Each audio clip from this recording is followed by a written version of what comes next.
నిన్న బాన్హాగేలో మా కన్నయ్యకు చిన్న దెబ్బ తాకింది. అయితే ఊకే బూబు బూబు అంటుండన్నట్టు మా కన్నయ్య.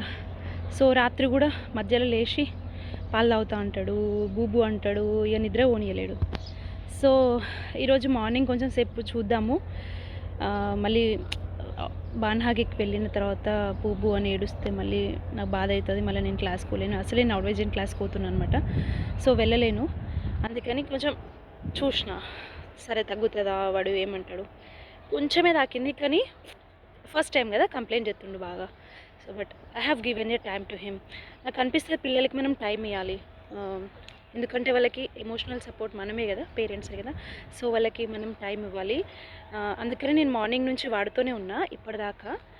సో వాడు కొంచెం కూల్ అయిండు, అన్ని రెడీ చేసి ఆయనకి స్కూల్ పంపించిన, ఇప్పుడు క్లాస్కి వెళ్తున్నా. ఇంకొక విషయం ఏంటంటే నేను పాస్తా చేసిన, మా దోస్తులకు తినిపించాలి కదా, అందుకనైనా నేను వెళ్ళాలనుకున్నా. 2 పాయింట్స్.